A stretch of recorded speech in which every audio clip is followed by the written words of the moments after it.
another major earthquake in Kamchatka Peninsula, and 2 hours after the magnitude 4.8 deep Japan earthquake. We recently had a 7.5 magnitude earthquake in the Kamchatka Peninsula, just south of the peninsula in the volcanic islands. And we do have active volcanoes there, as we'll see from volcano discovery. A lot of activity is going on here. If you see the video before this one, today we found out that Japan in the year 620 was found to be 8 latitude degrees more north than it is today.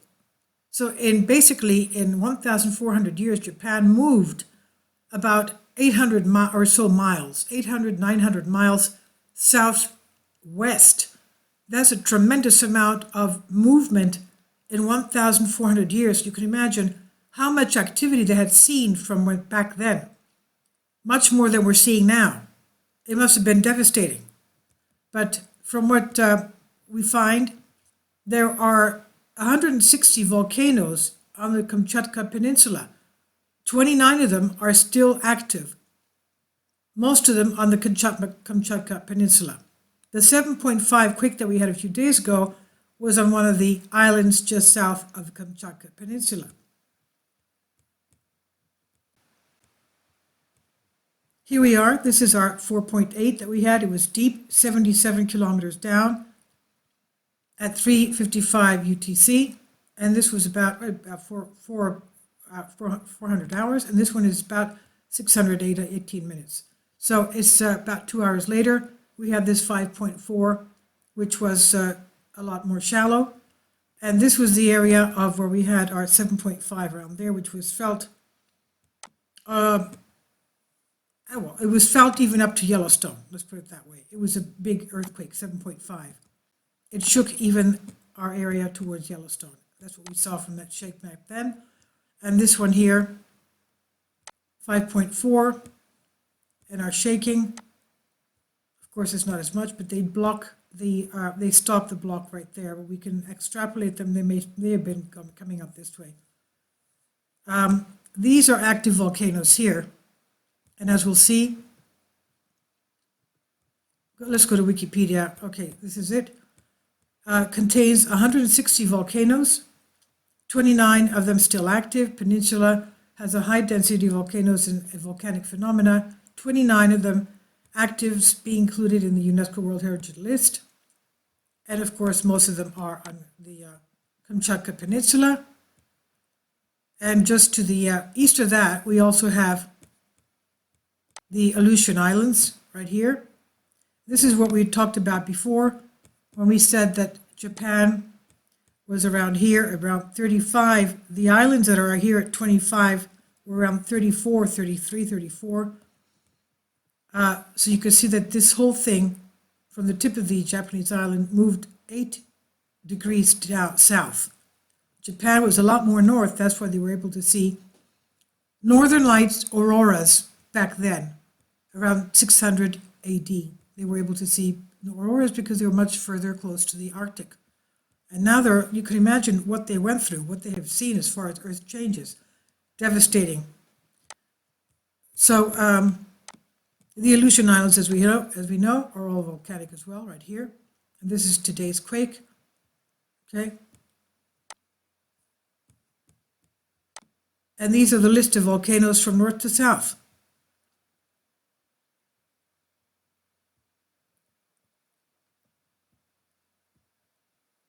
Let's go to volcano discovery. And these are just some of them, of course, not all, but these are this bend here is where we had our earthquake today. The bend here is where we had the earthquake, as you can see. Yes, right there. And this is the Civiluk. It is erupting. 4 out of 5 en éruption is in French, meaning it is erupting. Last update, 25th of March. Active lava dome growing. And the other one here, another red one, normal, no, we don't want the normal, it's the other one that we saw, the red one. This one here. Klyuchevsky. 4 out of 5, that's erupting as well. Last update, 31st of March. This one here, vigilance, we have alert on that. It's growing lava dome in summit caldera, possible viscous lava flow on upper western flank. It's 2 out of 5. Stratovolcano. And then we have the other ones as well here. Normal, dormant normal, which doesn't mean anything because they're in a volcanic peninsula, as you can see. And as you can see, 29 of them are active. 2 red ones there erupting. And we have a lot of activity there. It's on the Ring of Fire, as we see. The Aleutian Arc, right there. That's where our bend is, right there. That's where we had our earthquake today, 5.4, after the 4.8 in Japan. The 3,000 kilometers from the Gulf of Alaska. In the east to the Kamchatka Peninsula. In the west, it marks the region where the Pacific Plate subducts into the mantle beneath the North American Plate. This subduction is responsible for the generation of the Aleutian Islands and the deep offshore Aleutian Trench. The curvature of the arc results as a westward transition of relative plate motion from trench normal, compressional that is, in the east to trench parallel in the west, accompanied by the westward variations in seismic activity, volcanism, of course, and overriding plate composition. What happened? Sorry. Here we go back to this. No, I don't want the PDF. No. Not the PDF. Okay. Here. Yes. Sorry about that.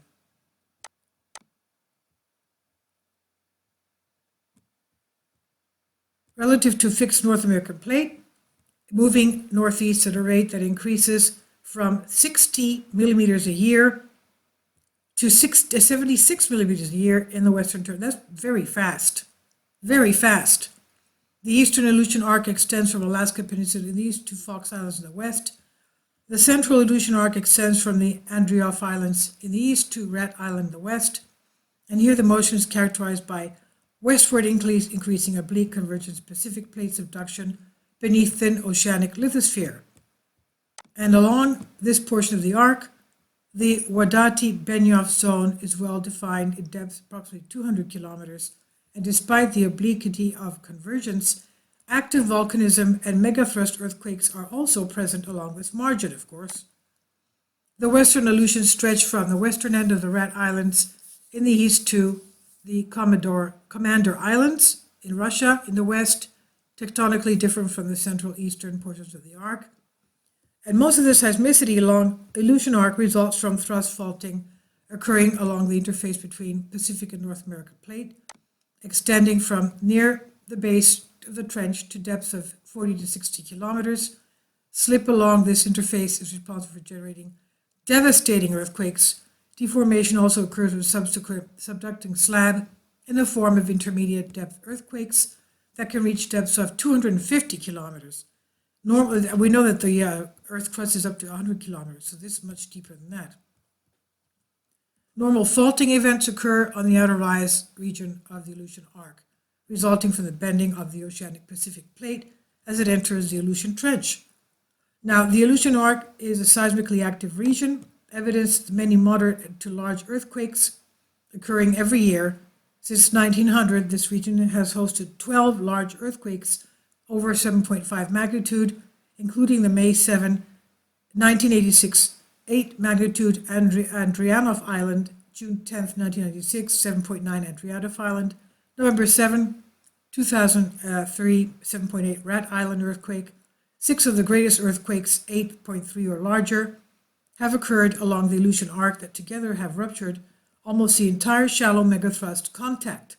The first of these major earthquakes occurred August 17, 1906, near the island of Kamchatka, 8.3 magnitude. in the western Aleutian Arc. That's near Kamchatka, of course. However, unlike the other megathrust earthquakes along the arc, this event is thought to have been an intraplate event occurring in the shallow slab between the subduction zone interface. The first megathrust event along the arc during the 20th century was November 10, 1938, magnitude 8.6 Huma Island earthquake. Event ruptured about 300 kilometers long stretch of the arc, from the southern end of Kodiak Island to the northern end of the Huma Island, and generated a small tsunami that was recorded as far south as Hawaii. Let's go to this. The next megathrust earthquake occurred along the central portion of Aleutian Arc near the Marianas Island, March 7, 1957, with a magnitude 8.6. The rupture length of this event was about 1,200 kilometers, making it the longest observed aftershock zone of all the historic Aleutian Arc events, although only limited seismic data from this event are still available. Significant damage and tsunamis were observed on the islands of Adak, Unimak, with tsunami height over 13 meters, that's about 50 feet. And tsunami 50 feet, 13 meters. The easternmost megathrust earthquake in 1964, magnitude 9.2 Prince William Sound earthquake, currently the second largest recorded earthquake in the world. The event had a rupture length of about 700 kilometers extending from Prince William Sound to the end of Kodiak Island, and extensive damage, of course, was recorded in Kenai, Moose Pass, Kodiak, but significant shaking was felt all over the region of Alaska, parts of Yukon Territories, British Columbia, Canada. Property damage, of course, largest in Anchorage. The westernmost Aleutians megathrust earthquake followed a year later, 1965. This magnitude 7.8 Red Island earthquake was characterized by roughly 600 kilometers of rupture. So you can see the bigger earthquake caused another one, which is very huge as well. So, that's what they say, earthquakes beget earthquakes. It ruptured the area. Although this event is quite large, damage was low owing to the region's remote and sparsely inhabited location. Although the Aleutian Arc is highly active, seismicity is rather discontinuous, with two regions that have not experienced a large 8 magnitude quake in the past century: the Commodore Islands in the western Aleutians and the Huma Islands in the east. Due to the dominantly transverse motion along the western arc, this is potential that the Commodore Islands will rupture in a moderate to large strike-slip earthquake in the future. Huma Islands region may also have high potential for hosting a large rupture in the future, though it has been suggested that little strain is being accumulated along this section of the subduction zone, and thus associated hazards may be reduced. East of the Aleutian Arc, the Gulf of Alaska, crustal earthquakes occur as a result of deformation. 2002, the Denali Fault, that's what ruptured. The Denali earthquake 7.9, that gave Yellowstone a quake swarm. As did the Haiti earthquake, also gave Yellowstone a quake storm. Not only Yellowstone, but also along Valley Caldera. So this is an area that can have a potential of hosting a large rupture in the future, from what they say. This is the area that can host a large rupture in the future. Obviously, it's one of the worst areas for volcanoes and earthquakes, and I'm still shocked about the movement of Japan in 1,400 years, 8 latitude degrees. It was basically around here, and it moved down to here. I can imagine what the people had experienced with all this movement. Can you imagine? Amazing. So I'll leave links below for you for this. They are expecting a large earthquake in that area, from what they're telling us from USGS. I'll leave links below for you for this. Thank you.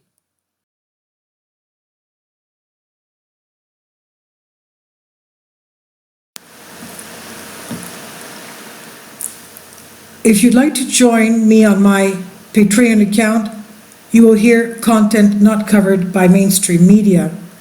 These riveting stories will be based on my research, and I will state my opinions and give my personal insight on diverse and controversial subjects and world events not covered by mainstream media, and not supported by YouTube guidelines. So whatever I have on my Patreon, most of those will not be on my YouTube channel. Please consider becoming a member today. More of the most significant and important videos will be on my Patreon channel. Your support helps me to continue my research and keeps this YouTube channel alive. And we depend on your support, your generous charity, because we help economically challenged families here in Athens, Greece, in Kapota, and we also help the young generation with university tuition and the community around our church. Thank you.